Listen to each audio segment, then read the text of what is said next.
नमस्कार साथियों। भारत का जो कर्ज है वो आजकल बहुत ज़्यादा न्यूज़ में है। जैसा कि हमने पिछले वीडियो में डिस्कस किया था कि भारत का जो कर्ज है वो जीडीपी के रिस्पेक्ट में 100% होने के चांसेस हैं या उससे ऊपर भी हो सकता है, जैसा कि आईएमएफ ने इसकी प्रेडिक्शन की थी।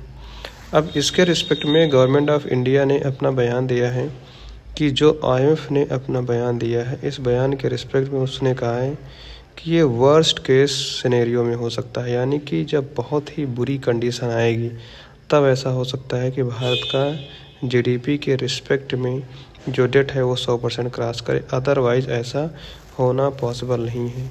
लेकिन जैसा कि हमारे गवर्नमेंट्स के बयान आए हैं, इसके रिस्पेक्ट में आगे क्या होता है ये तो आगे समय ही बताएगा। लेकिन एक और फाइनेंस मिनिस्ट्री ने अपना बयान दिया है, उसमें कहा है कि India still below 2002 debt level, यानी कि उनका कहने मतलब ये है कि 2002 का जो लेवल था जीडीपी के रिस्पेक्ट में डेट का रेशियो, उससे भी ये कम है। लेकिन तब की बात अलग थी और आज का समय अलग है, क्योंकि आज के समय में जो global uncertainty, global supply chain, आने वाले समय में जो वॉर्स हो रहे हैं, इन सभी को देखते हुए ये एक कंसर्न का मैटर है। और वास्तव में जब ये टॉपिक डिस्कस में आया, प्रकाश में आया, तो हमारे लोगों के बीच में एक वास्तव में चिंता का विषय बना। कई लोगों ने इसको सोशल मीडिया पर ट्रेंड किया, दिखाया कि ये वास्तव में एक चिंता का विषय है, इस पर गवर्नमेंट को ध्यान देना चाहिए, अदरवाइज़ ये फ्यूचर में हमारे लिए प्रॉब्लम इस प्रकार क्रिएट कर सकता है कि जैसे कि जब हमारा जीडीपी के रिस्पेक्ट में डेट का लेवल बढ़ेगा तो उसके बढ़ने से प्रॉब्लम ये तैयार होगी कि हमारी जीडीपी की ग्रोथ कम होगी। जब जीडीपी की ग्रोथ कम होगी तो हमारे सारे मेजर प्रोजेक्ट, सारे डेवलपमेंट के प्रोजेक्ट, इंफ्रास्ट्रक्चर, एम्प्लॉयमेंट, ये सारी चीज़ें अफेक्टेड हो जाएंगी। ये आपको जनरली पता है। अब बात आती है कि आखिर हमको ऐसे ही क्या आन पड़ी कि इस मैटर को हम अभी हाईलाइट करें। अगर इसको हम अभी ध्यान नहीं देंगे तो ये आने वाले समय में हमारे लिए और प्रॉब्लम क्रिएट कर सकता है। आखिर बात यहाँ पर आती है कि why should we worry about India's debt to GDP ratio. आखिर इंडिया के जीडीपी के रेशियो के रिस्पेक्ट में हमको चिंता क्यों करनी चाहिए। चिंता करने का विषय इसलिए है क्योंकि अगर अभी हम ध्यान नहीं दे पाएंगे, क्योंकि हम एक डेवलपिंग इकोनॉमी है, तो जब जीडीपी के रिस्पेक्ट में किसी का डेट ज़्यादा हो जाता है तो इसकी जीडीपी ग्रोथ स्टेगनेंट होने लगती है। अभी हम आगे डिस्कस करेंगे कि जैसे कि यूएसए, जापान ऐसे देश हैं या जिनका जीडीपी के रिस्पेक्ट में बहुत ज़्यादा डेट रेशियो है, तो उनकी जीडीपी की ग्रोथ स्टेगनेंट हो गई। वो काफ़ी प्रयास किए लेकिन आगे वो बढ़ नहीं पा रहे। इसलिए हमारे लिए एक चिंता का विषय है कि अभी हमें इस पर एक विचार करना चाहिए। वर्ल्ड बैंक ने अपना एक फार्मूला रिलीज किया कि जिस किसी कंट्री का जीडीपी के रिस्पेक्ट में डेट का रेशियो 77% से ऊपर होगा, ये कई वर्ष तक लगातार अगर ऐसा बना रहे, तो बात ये है कि अगर ये ऐसा बना रहेगा तो आने वाले समय में उसका जीडीपी के रिस्पेक्ट में जो डेट का रेशियो 77% है, ये उसकी जीडीपी की ग्रोथ को स्टेगनेंट करेगा, उसको रोकेगा। जब जीडीपी की ग्रोथ नहीं होगी तो हमारे कंट्री की प्रोडक्शन, हमारी कंट्री के डेवलपमेंट के प्रोजेक्ट, हर एक चीज़ प्रभावित होना स्टार्ट हो जाएगी। हेल्थ हो, एजुकेशन हो, पोर्ट्स हो, एयरपोर्ट्स हो, कोई भी चीज़ हो, वो सारी चीज़ें हमारी अफेक्टेड होना स्टार्ट कर देंगी। जैसे कि हम बात करें यहाँ पर अमेरिका की, तो अमेरिका यहाँ पर एक यूनिक एग्जांपल है। क्यों? आपको पता है ग्लोबली अगर ट्रेड की बात करें, जिसमें सबसे बड़ा शेयर किसका है? डॉलर। सबसे क्या बड़ा? डॉलर ही एक है जिसमें शेयर ट्रेड होती है। तो डॉलर खुद अमेरिका छापता, खुद कंट्रोल करता। लेकिन यहाँ जापान की बात करें तो जापान तो इसका एक थोड़ा सा डिफरेंट एंगल है। इसका कितना है? 260% जीडीपी के साथ डेट। तब 260% है, इसका मतलब आप समझ सकते हैं कितना हो गया कि ये जीडीपी के रिस्पेक्ट में 2.6 गुना। अगर इनके पास कोई फ्यूचर प्रॉब्लम आई तो ये कैसे मैनेज करेंगे जीडीपी। जापान ने अपनी एड़ी चोटी जोड़ लगाया कि इसकी जीडीपी ग्रोथ बढ़े, लेकिन नहीं बढ़ पा रही, कई बार प्रयास किए।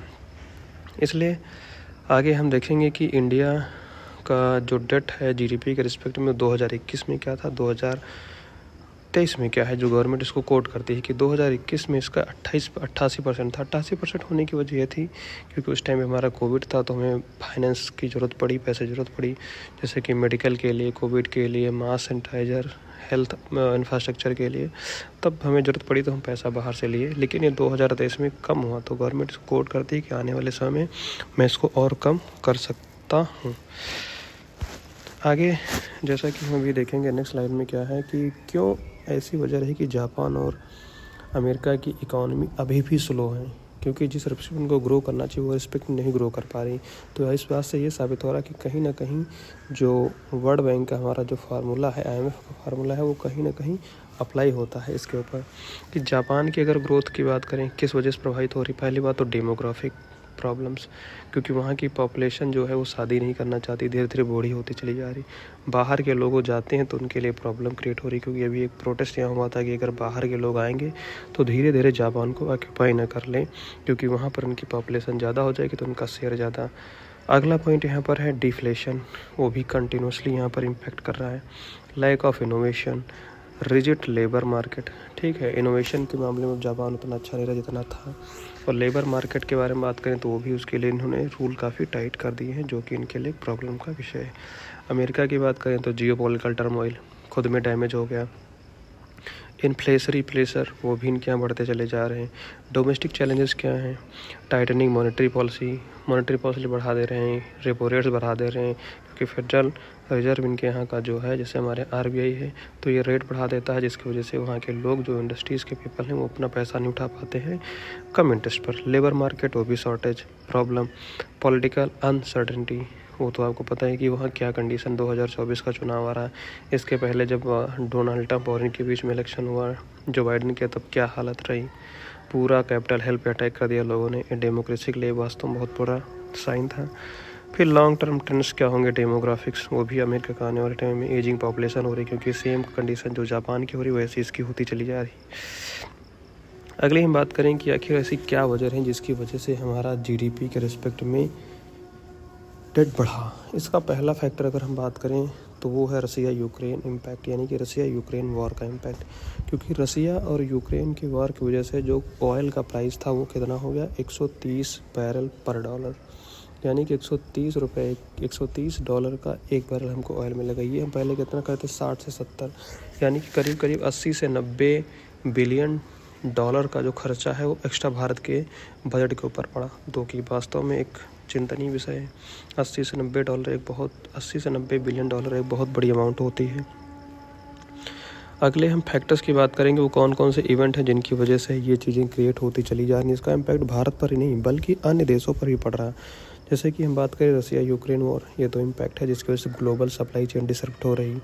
ऑयल तो मेन फैक्टर है जिसकी वजह से दिक्कत हो रही। कोविड आया, उसकी वजह से बहुत सारी प्रॉब्लम क्रिएट हुई। इजराइल हमास वॉर हो गई।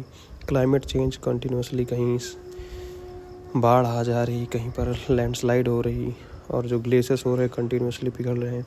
शिफ्ट इन सप्लाई चेन, अब ग्लोबल सप्लाई चेन में भी शिफ्ट हो रही। एक टाइम पे चाइना था main global supply chain in Asia, लेकिन अब धीरे धीरे उसको डाइवर्स किया जा रहा है, जिसकी वजह से जो प्रोडक्ट को सप्लाई करने में प्रॉब्लम हो रही। अगला है ग्लोबल अनस्टेबिलिटी, क्योंकि कहीं ना कहीं वॉर, कहीं ना कहीं कुछ ना हुआ करता, तो इसकी वजह से अनस्टेबिलिटी फैलती हुई चली जा रही। तो ये सारे मेजर फैक्टर हैं जिनकी वजह से इंडिया के GDP ग्रोथ में प्रॉब्लम आती दिखाई पड़ रही है।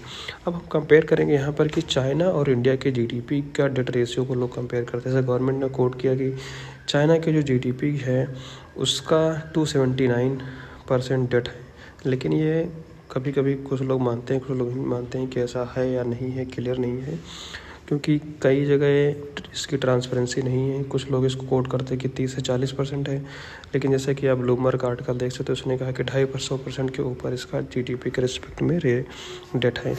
लेकिन ये आने वाला समय बताएगा कि इसका कौन है, कितना है। लेकिन हम यहाँ चाइना से अपने आप को कंपेयर नहीं कर सकते। कंपेयर इसलिए नहीं कर सकते क्योंकि चाइना का जो डेवलपमेंट है, जैसे कि हम बात करें वहाँ की सिटीज़ की, तो सिटीज़ का वहाँ इंफ्रास्ट्रक्चर आप देख सकते हैं अलग ही लेवल का हो गया, ठीक है। वहाँ का पर कैपिटा इनकम की बात करें, वो भी हमारे यहाँ से पूरी तरीके से डिफरेंट है। हमारे यहाँ से 6, 7, 8 गुना है। यहाँ से अगर हम 30-40 हज़ार रुपये कमाते हैं तो वहाँ से 1.5 से 2 लाख 3 लाख रुपये पर महीने का आदमी